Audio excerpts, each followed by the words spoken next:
दोस्तों ये कहानी एक छोटे से गांव के डाकिया रामू की है।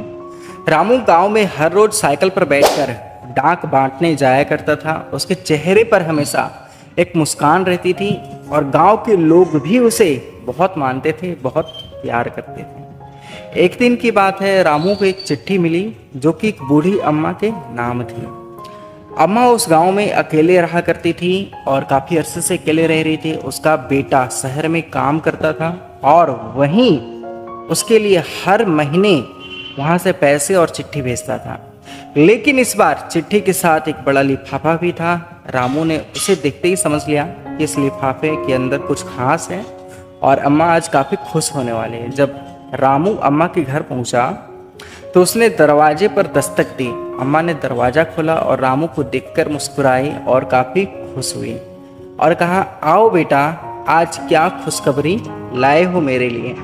रामू ने चिट्ठी और लिफाफा अम्मा को दिए और अम्मा ने चिट्ठी खोली और उसे पढ़ते ही उसकी आंखों में आंसू आ गए थे।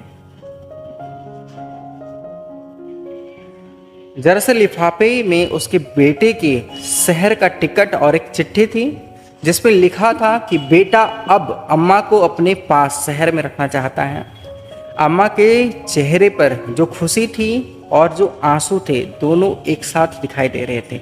अम्मा अब खुशी से रोने लग गई थी और रामू ने अम्मा से कहा, अम्मा अब आप अकेले नहीं रहेंगी, आपका बेटा आपको लेने आ रहा है।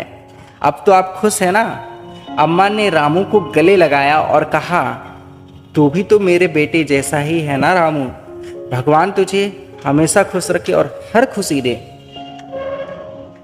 उस दिन रामू को एहसास हुआ कि वह सिर्फ चिट्ठियां नहीं बांटता बल्कि लोगों की खुशियां भी बांटता है और उसे ये काम करने में बहुत अच्छा लगता है। तो दोस्तों ये कहानी बिल्कुल छोटी सी है, लेकिन सीखने वाली बात यह है कि हमें हमेशा कोई भी काम मिलता है उसे अच्छी ईमानदारी से निष्ठा के साथ हमें करना चाहिए और उस काम में हमें खुशियाँ ढूंढनी चाहिए।